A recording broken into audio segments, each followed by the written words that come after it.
అందరికీ నమస్కారం. ముందుగా ఈ వీడియోకి ఒక లైక్ కొట్టి మన ఛానల్ని సబ్స్క్రైబ్ చేసుకోండి. మన హిందూ ధర్మంలో దైవానికి చాలా ప్రాముఖ్యత ఉంటుంది. అయితే ప్రతి ఒక్కరి ఇంట్లో దైవశక్తులు ఉండాలని కోరుకుంటారు. అయితే మన ఇంట్లో మనం పాటించే నియమాల వల్లే ఇంట్లో దైవశక్తులు ఉంటాయని మన పురాణాలు చెబుతున్నాయి. మనలో చాలామందికి ఆర్థిక కష్టాలు ఏర్పడుతూ ఉంటాయి. ఎంత డబ్బు సంపాదించినా అనవసరపు ఖర్చులు పెరుగుతూ ఉంటాయి. అయితే మన ఇంటి సంపాదన నశించడానికి కొన్ని ముఖ్యమైన కారణాలు ఉన్నాయి. కాబట్టి మన ఇంటి సంపద నశించడానికి, దైవశక్తులు ఇంటి నుండి వెళ్ళిపోవడానికి ముఖ్యమైన కారణాలు ఏమిటో, ఇంటి సంపద పెరగాలంటే ఏ నియమాలను పాటించాలో అనే విషయాల గురించి ఈ వీడియోలో తెలుసుకుందాం. ముందుగా ఈ వీడియోకి ఒక లైక్ కొట్టి ప్రతి ఒక్కరూ ఓం నమఃశివాయ అని కామెంట్ చేయండి. మన ఇంటి గుమ్మాన్ని మహాలక్ష్మి స్వరూపంగా భావిస్తాము. కాబట్టి పసుపు కుంకుమలు రాసిన గుమ్మం పైన కాలు పెట్టకూడదు. ఇంటి గడప పైన కాలు పెడితే మీ ఇంటి సంపదలు నశిస్తాయి. లక్ష్మీదేవికి కోపం వచ్చి ఇంటి నుంచి బయటకు వెళ్ళిపోతుంది. కాబట్టి ఇంటి గడపను లక్ష్మీదేవిగా భావించి ప్రతి శుక్రవారం పసుపు రాసి కుంకుమ బొట్లు పెట్టుకోండి. మీ ఇంటి ఐశ్వర్యం వృద్ధి చెందుతుంది. లక్ష్మీదేవి సంతోషించి ఇంట్లో ఆనంద తాండవం చేస్తుంది. ఇక మాసిన బట్టలను ఇంటి ముందు వేలాడతీయకూడదు. అలా వేలాడతీయడం వల్ల జ్యేష్ఠాదేవి ఇంట్లోకి ప్రవేశిస్తుంది. వాస్తు ప్రకారం ఇంటి గుమ్మానికి ఎదురుగా బొప్పాయి చెట్టు ఉండకూడదు. అదేవిధంగా ఇంటి తూర్పు దిశలో అద్దం పెట్టకూడదు. తూర్పు దిశలో అద్దం ఉంటే మీ ఇంటికి వాస్తు దోషాలు ఏర్పడి తీవ్రమైన డబ్బు సమస్యలు కలుగుతాయి. ఇక ఉదయం నిద్ర లేవగానే పాచిముఖంతో అద్దాన్ని చూడకూడదు. ఇలా చూడటం వల్ల మీ జాతకంలో దురదృష్టం ఏర్పడుతుంది. ప్రతి పనిలో ఆటంకాలు ఏర్పడతాయి. ఇక తెలిసిన వారి మరణ వార్తను విన్న తర్వాత ఆ ఇంటి యజమాని కట్టుబట్టలతో స్నానం చేయాలి.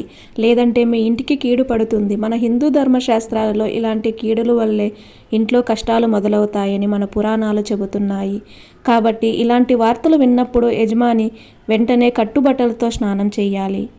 ఇక మన హిందూ ధర్మశాస్త్రాలలో బీరువాను లక్ష్మీ స్వరూపంగా భావిస్తారు. కాబట్టి లక్ష్మీ రూపమైన బీరువాను ఎక్కువసేపు తెరిచి ఉంచకూడదు. ఇలా చేయడం వల్ల మీ ఇంటి ఆదాయం తగ్గుతుంది.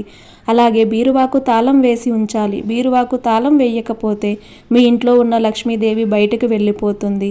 తద్వారా మీ ఇంటి సంపద నశిస్తుంది.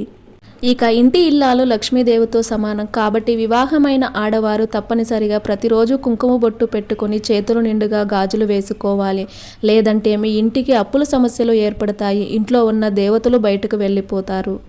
ఇక మన హిందూ ధర్మంలో పండుగలకు చాలా విశిష్టత ఉంటుంది. కాబట్టి ఏదైనా పండుగ వచ్చినప్పుడు ఇంటి గుమ్మానికి తప్పనిసరిగా మామిడి తోరణాలు కట్టాలి.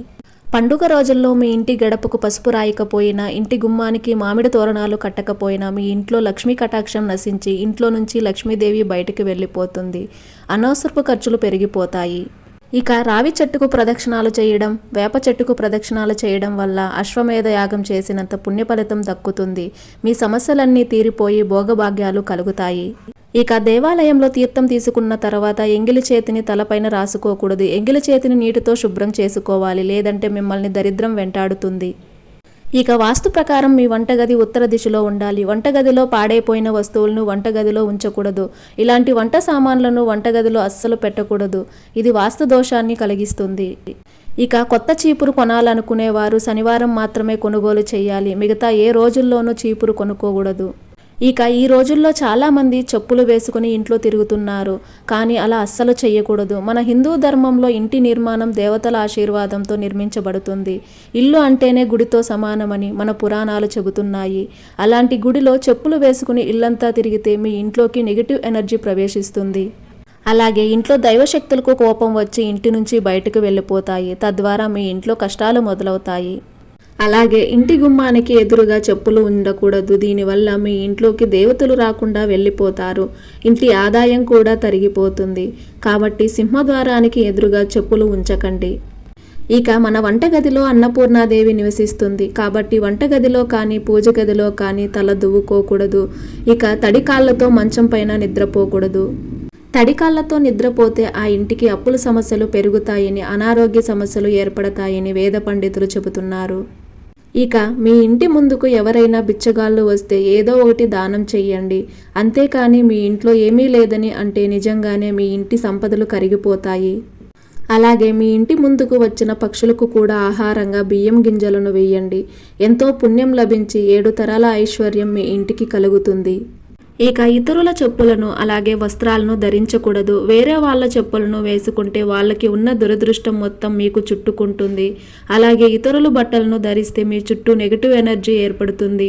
దీనివల్ల ఎన్నో అనారోగ్య సమస్యలు ఏర్పడతాయి. కాబట్టి వేరే వాళ్ళ చెప్పులను అలాగే వస్త్రాలను ఎప్పటికీ ధరించకండి. ఇక మంగళవారం రోజున అప్పు చేయకూడదు. మంగళవారం డబ్బును అప్పుగా తీసుకుంటే అప్పును జీవితంలో తీర్చలేము. అలాగే మంగళవారం మరియు శనివారం నాడు ఉప్పు కొనకూడదు. ఈ 2 రోజుల్లో ఉప్పు కొంటే అప్పుల సమస్యలు, ఆర్థిక సమస్యలు ఏర్పడతాయి. కానీ శుక్రవారం రోజున ఉప్పు కొంటే మాత్రం చాలా మంచిది. శుక్రవారం ఉప్పు కొంటే లక్ష్మీ కటాక్షం కలుగుతుంది. ఇక అన్నం తినే సమయంలో మన శత్రువులను తిట్టకూడదు. లేదంటే మీ కుటుంబానికి ఆహార కొరత ఏర్పడుతుంది. ఎంత కోపంలో ఉన్నా సరే తల్లిదండ్రులను తిట్టకూడదు. వారిపైన చెయ్యి ఎత్తకూడదు. తల్లిదండ్రులను గౌరవించని ఇళ్లల్లో కుటుంబ కలహాలు, అనారోగ్య సమస్యలు, ఆర్థిక సమస్యలు ఏర్పడతాయి. తల్లిదండ్రులని గౌరవించని చోట లక్ష్మీదేవి అస్సలు ఉండదు. ఇక మనలో చాలామంది చీటికి మాటికి ప్రతిజ్ఞలు చేయడం, ఒట్టులు వేయడం చేస్తూ ఉంటారు. అలా అస్సలు చెయ్యకూడదు. దీనివల్ల మీ జీవితంలో ఎదుగుదల ఉండదు. ఇక ఇంట్లో కూర్చుని గోళ్లు కత్తిరించడం, జుట్టు కత్తిరించడం చెయ్యకూడదు. లేదంటే మీకు మీ కుటుంబానికి కష్టాలు ఏర్పడతాయి. ఇక లక్ష్మీ స్వరూపమైన ఉప్పు అలాగే పెరుగును ఎవరికీ అప్పు ఇవ్వకూడదు. ఈ వస్తువులను ఎవరికైనా అప్పుగా ఇస్తే మీ ఇంటి సంపద వారితో వెళ్ళిపోతుంది. ఇక అమావాస్య తిథి అంటే లక్ష్మీదేవికి చాలా ప్రీతికరమైనది. కాబట్టి ప్రతి అమావాస్య నాడు లక్ష్మీదేవిని పూజిస్తే మీ ఇంటి సంపద విపరీతంగా పెరిగిపోతుంది. అమావాస్య రోజున లక్ష్మీదేవిని పూజించకపోతే మీ జీవితంలో గొప్ప స్థాయికి ఎదగలేరు. ఇక దీపారాధన చేసే సమయంలో దక్షిణముఖంగా దీపాన్ని వెలిగించకూడదు. దక్షిణముఖంగా దీపం వెలిగిస్తే ఆ ఇంట్లో అనారోగ్య సమస్యలు, మృత్యు బాధలు ఏర్పడతాయి. ఇక భోజనం చేసే సమయంలో ఖచ్చితంగా కొన్ని నియమాలు పాటించాలి. అవేమిటంటే నిలబడి ఆహారాన్ని తినకూడదు. అలా చేస్తే మీకు దరిద్రం చుట్టుకుంటుందని, రాబోయే జన్మలో బిచ్చగాడవుతారని మన శాస్త్రాలు వివరిస్తున్నాయి.